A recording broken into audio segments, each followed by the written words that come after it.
Okay, this is episode 2. Episode 2, Hassan made me do this.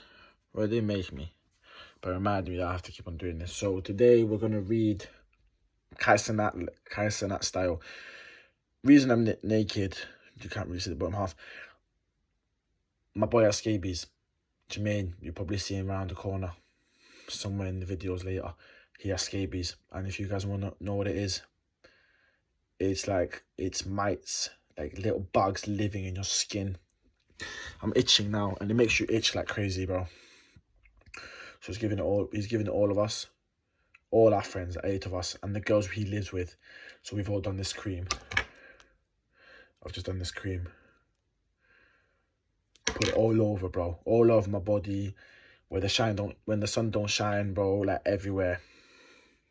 Anyway, I'm gonna try to read like 10 minutes. Got the timer here. 10 minutes. If the video cuts out because my phone doesn't have storage, then that's what you man are gonna get. You get me? But Kai Cenat level, I'm gonna read standing up because I can't lay down right now because I just put the cream on. So let's get from. I've already read like half the book, but I'm trying to finish it now. I've been slacking a little bit, but we're on page 245, chapter 23. The outside view. A few years after my collaboration with Amos began, I convinced some officials in the Israeli Ministry of Education of the need for a circumstance. By the way, the words on this is a bit mad. Like, I need to keep on writing. I don't even know if you man will understand the words that what these words mean. For a curriculum to teach judgment and decision making in high schools. The team that I assembled to design the curriculum and write a textbook for it included several experienced teachers. Some of my psychology students and Simeo folks, and then Dean of the Hebrew University School of Education, who was an expert in curriculum development. After meeting every Friday afternoon for about a year, we had constructed a detailed outline for a syllabus, had written a couple of chapters, and had run a few sample lessons in the classroom. We all felt that we had made good progress. One day, as we were discussing procedures for estimating uncertain quantities, the idea of conducting an exercise occurred to me. I asked everyone to write down an estimate of how long it would take us to submit a finished draft of the next textbook to the Ministry of Education. I was following a procedure that we already planned to incorporate into our curriculum. The proper way to elicit information from a group is not by staring at with a public discussion, but by confidently collecting each person's judgment. This procedure makes better use of knowledge available to members of the group that the common practice of open discussion. I collected the estimates and jotted the results of the background. They were narrowly centered around 2 years. The low end was 1.5 and the high end 2.5 years. Then I had another idea. I turned to Simeo, our curriculum expert.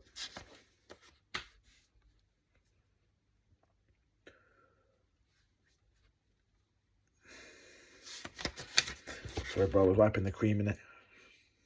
Bro, it's mad itchy. This scabies shit is mad itchy, bro. Then I had another idea. I turned to Simeo, our curriculum expert, and asked whether he could think of other teams similar to ours that had developed a curriculum from scratch. This was a time when several pedagogical, see what I mean? The words, I've never heard of them.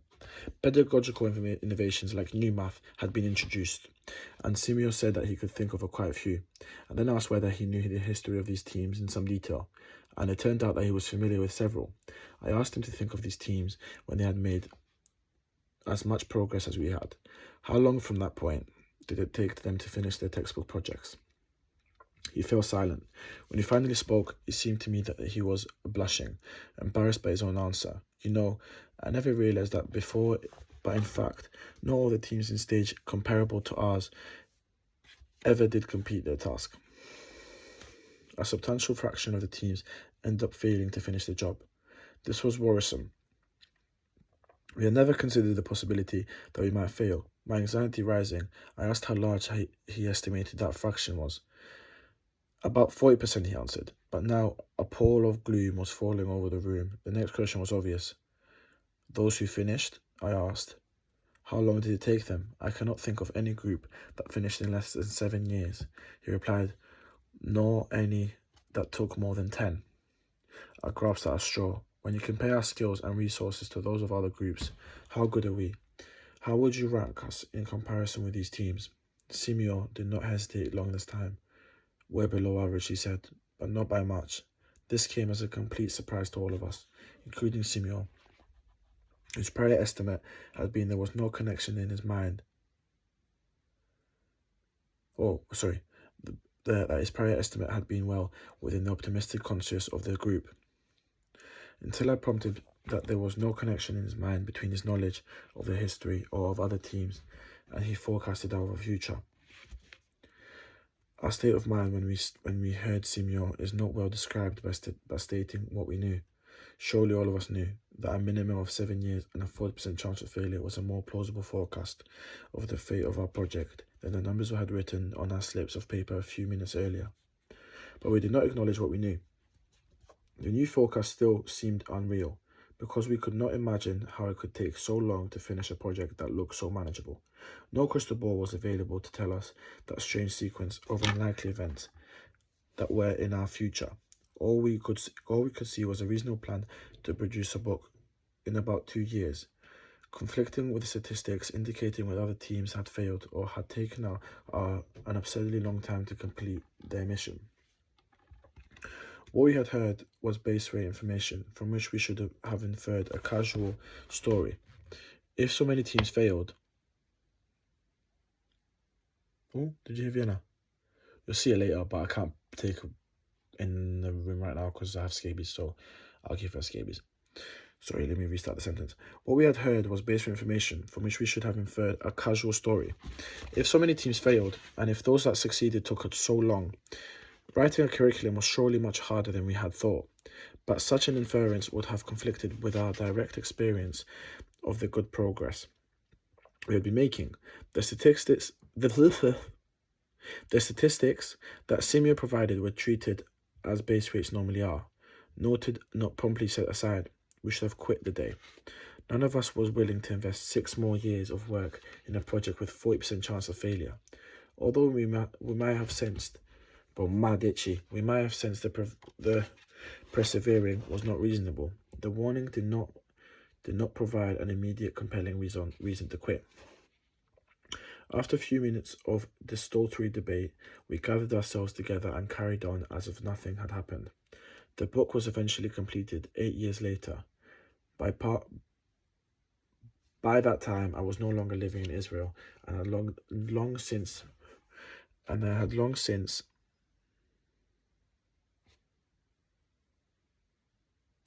ceased to be a part of the team, which completed the task after many unpredictable vicissitudes. One second. Anyone? This is Siddites. It grows across. Yeah, good luck. Anyway, never mind. Vicissitudes. The initial enthusiasm for the idea of the Ministry of Education had waned by the time that text was delivered, and it was never used. This embarrassing episode remains one of the most instructive experiences of my professional life. I eventually learned 3 lessons from it. The first was immediately apparent. I had stumbled onto a distinction between 2 profoundly different approaches to forecasting, which Amos and I later labelled the inside view of the outside view. The second lesson was that our initial forecast was about 2 years for the completion of the project, exhibited on planning a fallacy. Our estimates were closer to the best case scenario, our core irrational perseverance. The folly was displayed that day in failing to abandon the project. Facing a choice, we gave up rationally rather than give up the enterprise. Drawn to the interview. On the long ago Friday, our curriculum expert made 2 judgments about the same problem. and arrived at very different times. The inside view is one that all of us, including Simio, spontaneously adopted to assess the future of objects. We focused on our specific circumstances and searched for evidence in our own experiences. We had a sketchy plan. We knew how many chapters we were going to write, and we had an idea of how long it had taken us to write the two that we had already done. The more cautious among us probably added a few months to the estimate of the margin of error. Extrapolating was a mistake. We were forecasting based on the information in front of us. What you see is all there is, but the chapters we wrote first were probably easier than others, and our commitment to the project was probably then at its peak. But the main problem was that we failed to allow for that Donald Rumsfeld famously called the unknowns unknown. There was no way for us to foresee the succession of events that would cause the project to drag out for so long. The divorces, the illness, the crisis of coordination was bureaucracies that delayed the work could not anticipated. Such events not only caused the writing of chapters to slow down, they also produced long periods during which little or no progress is made at all. The same must have been true, of course, for no other teams the Simeon knew about. The members of those teams were also unable to imagine the events that would cause them to spend 7 years to finish, or ultimately fail to finish. A project that they evidently had thought was very feasible. Like us, they did not know the odds that we're facing. There are many ways for a plan to fail, and although most of them are too improbable to be anticipated, the likelihood that something will go wrong in a big project is high. The second question I asked Simio directed his attention away from us and towards a class of similar cases. Simio estimated the base rate of success in our reference class, 40% failure and 7 to 10 years for completion. His informal survey was surely not up to scientific standards of evidence, but it provided a reasonable basis for the baseline prediction. The prediction you make about a case if you know accept the category in which it belongs.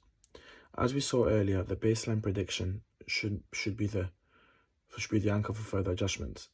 If you are asked to guess the height of a woman about whom you know only that she lives in New York City, your baseline prediction is your best guess of the average height of women in that city.